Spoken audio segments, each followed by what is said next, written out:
네, 안녕하세요. 여러분들의 구독과 좋아요로 이 채널이 유지되고 있습니다. 네, 영상 속도는 1.5배를 추천드리는 바이고요. 항상 구독자님, 멤버십 회원님들에게 감사하다라고 말씀을 드리면서 제 영상은 추세 기반형 투자 분석 영상이기 때문에 참고만 해두시길 바라겠습니다. 네, 이번에 파월 연준 의장에 관련된 여러 이야기를 좀 준비를 해보았고요. 같이 한번 보도록 할게요. 네, 이번에 두 차례 추가 인상을 시사한 6월에 FOMC 내용이 있었고 파월 의장의 옹호 발언성이 좀 있었다고 합니다. 해당 내용을 보게 되면 인플레 압력이 여전히 높고 2% 도달하기에는 아직 할 일이 많이 남았지만 FOMC 위원들이 올해 말까지 기준금리를 더 올리는 것이 적절하다고 생각을 했다고 합니다. 그렇지만 추세보다 약한 경제 성장과 노동시장 일부 완화로 인해서 약간 나는 조금 더 매파적인 것보다 좀 더 확인하고 들어가 보고 싶다라는 이야기가 들리기도 있습니다. 그래서 시장에 따른 측면은 여전히 금리 부분에 따른 어, 음, 인상 부분은 여전히 열려져 있고 그 카드가 어찌 보면 어, 그냥 저의 개인적인 생각이지만 금리가 올라갔지만 이게 물가가 한번 이제 천천히 내려오고 있잖아요.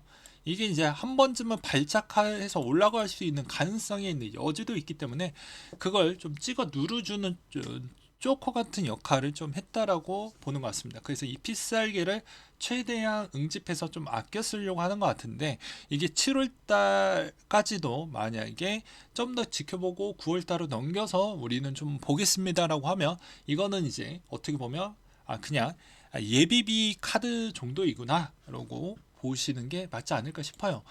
반면에 만약에 7월달 정도에 한 번 더 올렸으면 아무래도 이제 한 번 더 올릴 수 있을 만한 가능성에 있는 여지가 또 불고 오르면서 시장이 좀 더 쉬어가는 형태가 나올 거고 그게 비트코인에 또 미치는 영향도 또 있을 수도 있기 때문에 이런 다양한 관점을 같이 보시길 바라겠습니다. 또한 파월의 암호화폐 관련 발언도 좀 눈에 들어왔는데요. 파월이 암호화폐 자산 지속력 있다는 이야기로 급등이 나와주기도 했었죠. 어마무지한 성장 동력이 나와주기도 했습니다.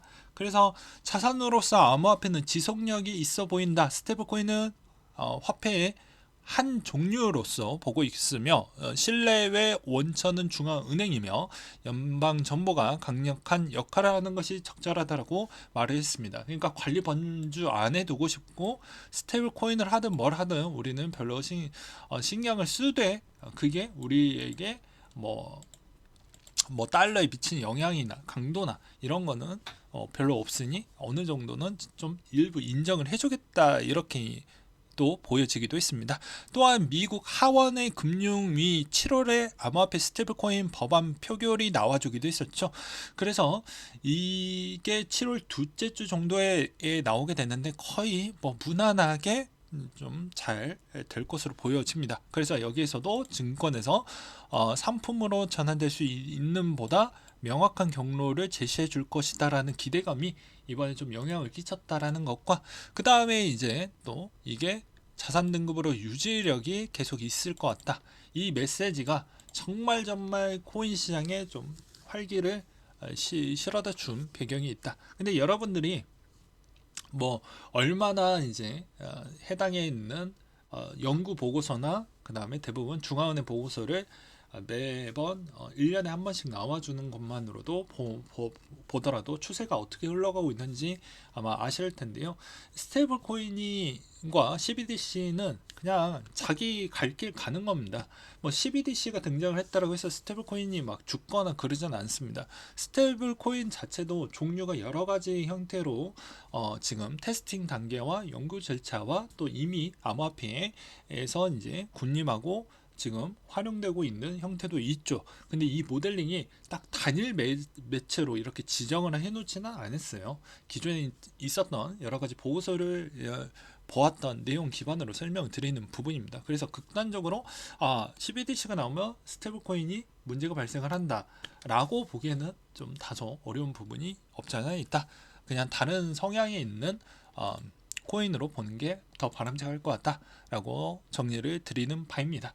또한 발키리 현물 비트코인 ETF SEC 제출 내용이 나와 주었는데요. 이제 덩달아서 발키리도 많이 까임을 많이 당하기도 했었죠. 근데 여기에 힘을 가중을 시켜주고 있습니다. 왜?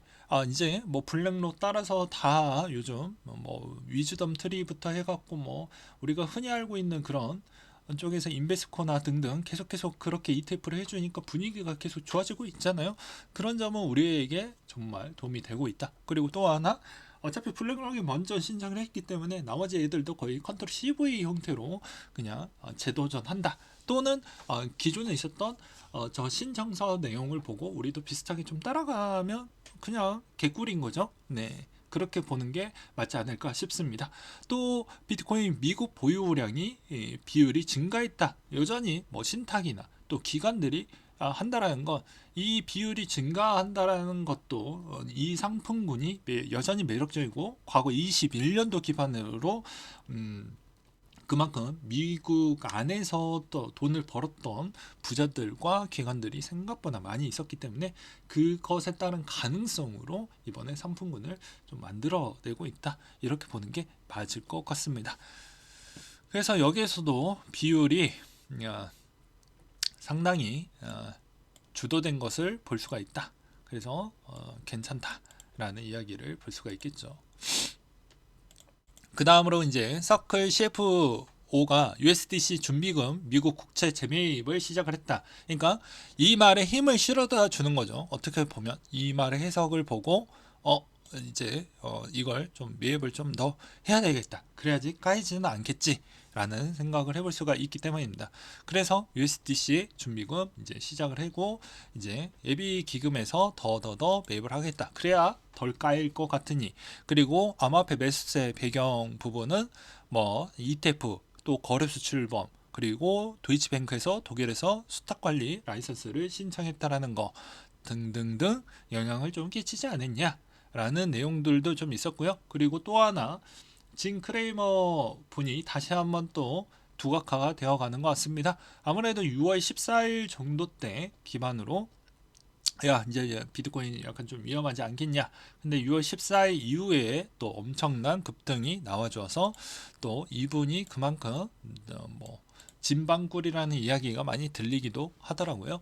그 다음으로 주 대표가 일주일 전에 10억 달러 투르 USD 입금이 되었고 공급량의 91%가 바이낸스였으며 현재 바이낸스에서 가장 큰 거래량을 보이고 있다라는 영향성이 있는데, 이것은 어떻게 보면 투르 USD 입장에서 양날검이죠. 유동성은 넘치는데 그게 주인공이 바이낸스에서 많이 나온다라는 점이 약간 좀 머리가 아프다 정도로 보는 게 맞을 것 같습니다. 그리고 해당에 있는 또 추가적인 내용을 또 보게 되면 스위스 금융기업 제로프에서 1억 달러 규모의 비트코인 구조화 상품을 출시했다라는 내용이 있었고, 여기서도 자산을 보관하는 구조화 상품이라고 되어져 있습니다. 그리고 라이트코인이 일주일 새 54%나 증가를 했고요. 반감기 영향이다 라는 내용도 있었고, 메이커다오도 이제 우리도 국채 매입해서 덜 까여 보자 라는 내용도 나와주기도 했습니다. 비트코인 오디널스는 인스크럽션 발행 수수료고 5천만 달러를 돌파하기도 했었고요. 유메이드가 NFT 기반 디파이 서비스 파이를 출시를 하기도 했다고 합니다. 대출 대여 기능을 먼저 제공해서 추후 수압을 추가해서 서비스를 확장할 것이다 라는 이야기가 나와주기도 했습니다. 여전히 이렇게 급등을 보여주는 상황에서 나스닥은 약간 조정이 나왔고요. 그 주된 배경은 테슬라의 조정과 그리고 엔비디아에 따른 조정으로 인해서 그런 영향성이 좀 나왔고, 그 다음으로 이제 아무래도 비트코인은 오히려 파월 연준 의장에 따른 메시지로 인해서 엄청난 강력한 부분이 나왔다 라고 설명을 드리고 싶습니다. 그럼 청산 차트 한번 봐야 되겠죠. 드디어 위아래로 한번 저었습니다. 위아래로 이렇게 한번 저었으면 그나마 올라갈 수 있는 여지의 폭이 드디어 만족스러운 결과만큼은 나올 때가 된 것 같다라고 저는 말씀을 드리고 싶습니다. 이렇게 위아래로 하나씩은 터져 주어야 올라가기가 좀 더 수월하고 편해집니다. 그런 것도 알고 계시길 바라겠고요. 그 다음으로 하나 더 체크를 해야 되는 게 테더에 있는 마켓 비중이 자금이 얼마만큼 빠졌냐가 중요할 것 같습니다. 꽤 많이 빠졌죠. 즉 어떻게 보면 이 테더에 있는 자금이 18일부터 빠졌고 18일부터가 요때입니다. 요때예요. 지금 제가 요걸 끊어놨던 요때입니다. 요때. 이 파란색 캔들이 만들어지는 이 과정이 18일입니다. 그러면 요때부터 빠졌고 그 다음에 나머지 USDC에 있는 충족분이 올라갔다 라는 걸 또 확인을 해볼 수가 있는데 또 한 달분으로 보게 되면 거의 18일 기준점 요때죠. 예, 요때입니다. 요때.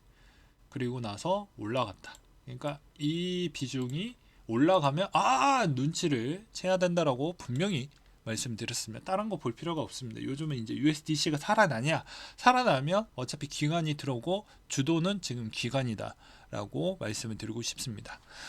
그 다음으로 이제 또 여기에서 TrueUSD도 중요하겠죠. TrueUSD도 보게 되면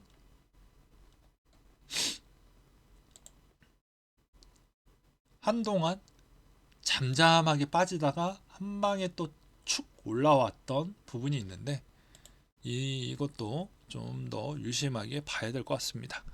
아무래도 이제 시장이 약간 좋아지다 보니까 스테이블코인 쪽에 있는 차익 실현 물량도 좀 나와주는 것 같은데 여기서 대두되었던 가장 이상적인 측면은 USDC 쪽과 TrueUSD에 있는 마켓, 그러니까 스테이블코인은 마켓도 같이 갖고 있죠. 근데 여기서 BUSD도 같이 한번 찍어 볼게요. 그러면 계속 돈이 빠져나가고 있고 BNB도 보면 그래도 그렇게 많이 올라가 주지는 않았고 좀 민그적거리고 있는데 지금 주된 배경은 다른 쪽에서 돈이 흘러갔다라고 보기에는 어렵고 이 테더에 있는 막대한 자금이 어느 정도 좀 깨져 줌으로써 이런 쪽이나 나머지 쪽으로 좀 많이 흘러갔다. 그리고 USDC 쪽으로 테더에 있는 자금이 일단 이쪽으로 또 스위칭 되는 물량도 좀 있었다 라고 보는 게 맞지 않을까 싶습니다. 그리고 나머지 뭐 당연히 거래소 오픈했으니 또 거기에서 이미 갖고 있는 자금 가지고 비트코인을 또 샀던 일부 자금이 좀 있었겠죠. 그래서 USDC가 테더에 있는 자금으로 수합됐던 부분도 없지 않아 있겠지만 자체적으로 USDC를 긁어서 모아갔던 부분도 없지 않아 있을 것 같다라는 생각도 들기도 합니다. 그래서 요즘은 자체 거래소의 거래량 추이로 분석할 수 있는 부분이 너무 제약적이기 때문에 스테이블 코인에 있는 동향을 뭐 일주일 부분이든 이렇게 해가지고 보는 연습이 중요하다라고 저는 말씀을 드리고 싶어요. 네, 오늘 내용 여기까지 준비를 했고요. 이상으로 마치도록 하겠습니다.